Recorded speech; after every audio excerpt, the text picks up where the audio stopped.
a Canadian man luckily won a ticket to a hockey game. But what happened next was like a movie full of twists and turns. The final twist was absolutely unexpected. Hello, everyone. Welcome to the HEMA Investigation Bureau. I'm HEMA. You might have noticed I have a new look, and I want to especially thank a fan friend who helped me redesign this new image. As a newcomer with just over 10,000 fans online, Abuju, I'm truly honored. Here, I want to sincerely thank this fan friend for the strong support. I will also work hard to create more videos to give back to all the friends who like this channel. Now, let's get back to today's story. The story takes place in October 2003. Two-year-old Mike Bridge is a young man from Brandon, Canada. That day, he participated in a lottery event and was lucky enough to win a prize. Travel voucher to Calgary to watch a hockey game. The organizers not only gave away free tickets to the hockey game, but also covered all travel expenses. To clarify, Brandon is about 1,200 kilometers from Calgary, so it was quite a long trip.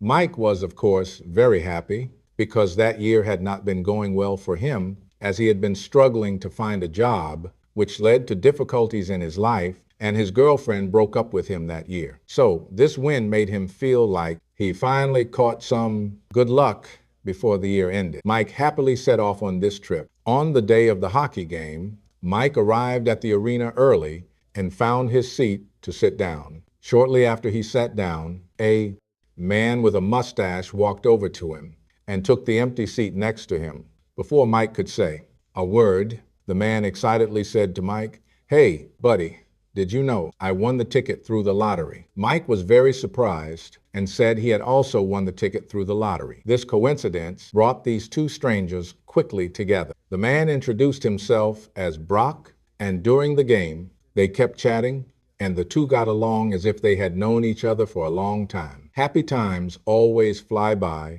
and the hockey game ended, but Mike and Brock still felt unsatisfied. So Brock suggested going to a nearby bar for another drink. Mike gladly agreed. The two then went to a club, continuing to seek fun. During this process, Mike noticed that Brock seemed to be very wealthy. He casually gave big tips to Jubao and Wuniang, handing out large bills, showing considerable generosity. Of course, all their expenses were paid by Brock. However, what puzzled Mike a bit was that Brock didn't look like a social elite. To put it simply, based on his appearance, he didn't look like a wealthy person. This made him curious about Brock's exact profession. But since they had only just met that day, it wasn't appropriate to ask directly such a personal question, right? So they stayed at the bar, playing until late at night, almost time to say goodbye. Mike sincerely expressed his thanks to Brock, saying that with his financial situation, he couldn't afford such a lifestyle. At the same time, he felt very lucky, not only to have won tickets to the hockey game, but also to have met such a generous person like Brock. However, for him, life had to return to reality, as he would return to Brandon's hometown the next day. Just then, Brock suddenly said in a very surprised tone, "Brandon, what a coincidence. Because of my job, I'm actually moving to Brandon." When Mike heard this news, he was not only shocked, but overjoyed. He had originally thought this day was just a rare, lucky day in his ordinary life. But if he could befriend someone as wealthy as Brock, a friend like that, maybe he could completely change his struggling life. Brock seemed to see through Mike's thoughts at this moment. He already knew from their earlier conversation that Mike was unemployed, so he said to Mike, "Hey, friend, if you can help me find a suitable apartment in Brandon, help me find a suitable apartment, I can recommend a job for you in return. What do you think?" You can imagine, Mike, of course, agreed without hesitation. A few months later, Brock really moved to Brandon, and Mike also found him an apartment that met his requirements as promised. That day, they were having lunch together at a restaurant, and Brock said to Mike, "Our company is currently looking for a runner. The job is very simple, but the pay is quite good. Are you interested?" Mike asked about the specific salary, and to his surprise, they were offering a runner's wage several times higher than the market rate. Could it be that Brock's company really was very powerful? Mike immediately said he was willing to accept the job. But then Brock said, although the job is simple, just delivering some goods, there is one condition you absolutely must not break, which is that you cannot look at nor ask about what exactly you are delivering. Upon hearing this, Mike suddenly understood a bit. Brock's company was probably not involved in any legitimate business. He began to hesitate internally as well. But when he thought about how generous Brock was, compared to his own difficult life, it was like night and day. He dreamed of living a life like Brock's, and besides, he was just a lowly runner. Even if they truly were involved in illegal activities, first, he was completely unaware, and second, his position was low, so he probably wouldn't get into too much trouble. Holding on to this hope, Mike decided to accept Brock's job. So, following Brock's instructions, Mike started delivering some packages in Brandon. At first, he was very cautious and nervous, but after doing it for a while, nothing happened, and Mike gradually let down his guard, becoming more and more confident in what he was doing. Of course, he strictly followed Brock's rules, never asking what exactly was inside the packages. After some more time, Mike gradually adapted to this lifestyle. Although he was officially working for Brock, they still maintained a good friendship in private, often eating and chatting together. That noon, after finishing their meal at a restaurant, Brock drove Mike home. Just then, Brock's phone rang, and he answered the call. From his tone, Mike quickly figured out that the person on the other end was the company boss. Their conversation was brief. Brock kept saying, yes, yes, okay. Then he hung up the phone. After hanging up, Brock's expression suddenly turned very serious. Mike clearly felt the atmosphere inside the car completely change. Then, at the next intersection, Brock suddenly made a U-turn, driving the car in the opposite direction. Brock didn't say a word the whole way, and Mike didn't dare speak either, just quietly sitting in the passenger seat. Brock drove the car into the parking lot of a motel. Then, in a very serious tone, he said to Mike, stay in the car and don't move. Mike felt extremely nervous inside, not knowing what was happening. He just nodded obediently. Then Brock closed the car door and walked toward a motel room. He knocked on the door, and the door opened. A woman opened the door, but the moment she saw Brock standing there, her eyes suddenly widened in fear. She tried to close the door again, but Brock pushed it open with force. Brock held the door with one hand,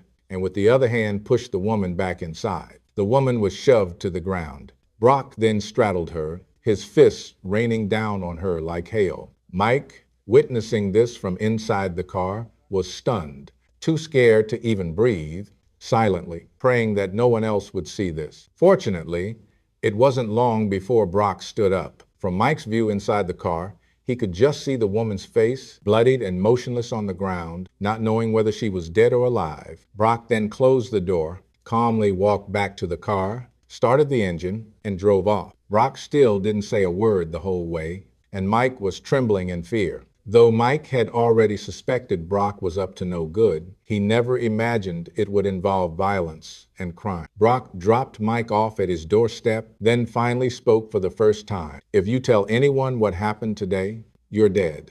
Mike obediently nodded and said, of course, I won't say a word.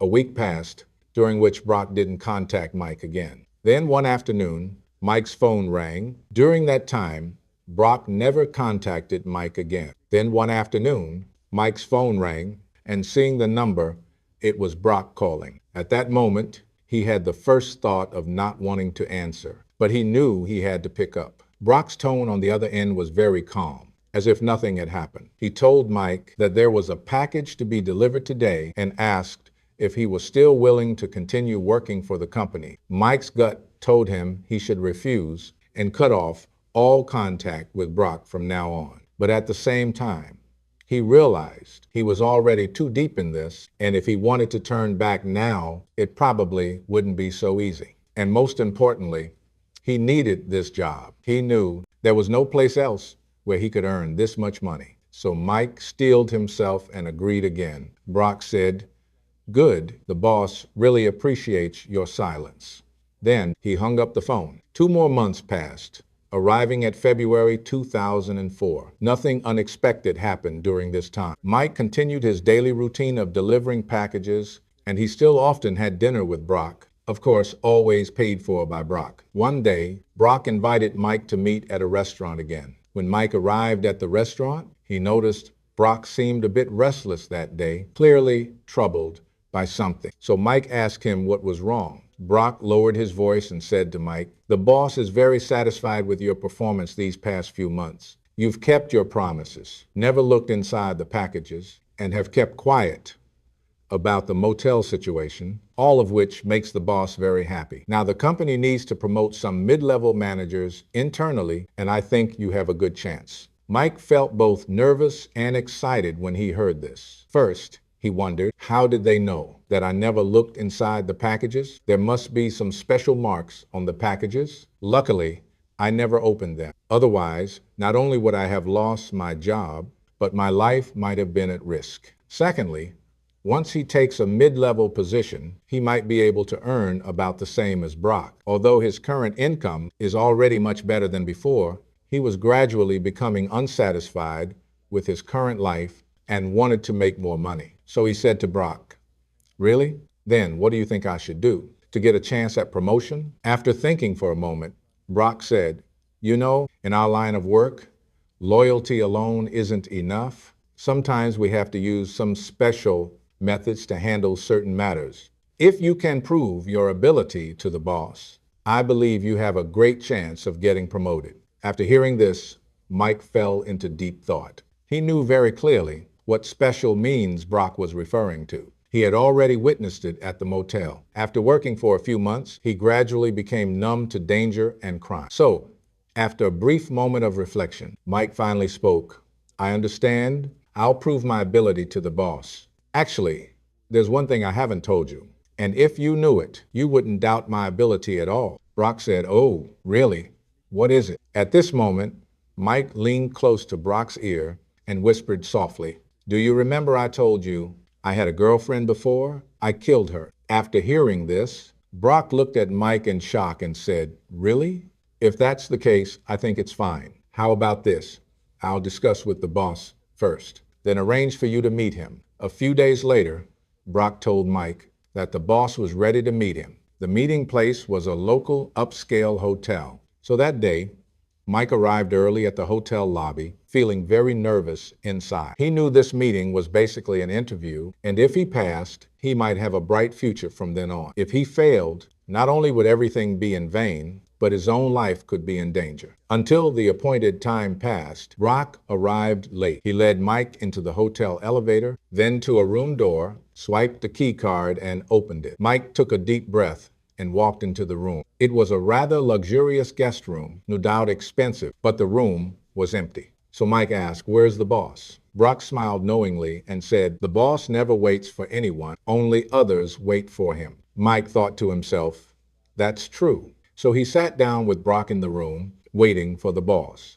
As time ticked by, Mike grew increasingly anxious. Brock also clearly noticed Mike's nervousness and unease and said to him, "You don't need to be nervous. How about this? While the boss hasn't arrived yet, you tell me your story again, just like a rehearsal." Mike thought that was a good idea, so he retold everything that had happened to him from start to finish. He repeated it from beginning to end. It turns out that 2 years ago, Mike was dating a girlfriend. Her name was Alan Sidney. But after they had been together for a while, Sidney felt they weren't compatible and she proposed breaking up. This made Mike extremely angry. So one night, he found an excuse again and invited Chini to his house. Then, he first choked Chini unconscious and then drowned her alive in the bathtub. Finally, he dumped her at the landfill. Since the police never found Chini's body, they couldn't prosecute him. Mike believed that his experience was enough to convince the boss that he was the right person capable of doing the job. Just after Mike finished his story,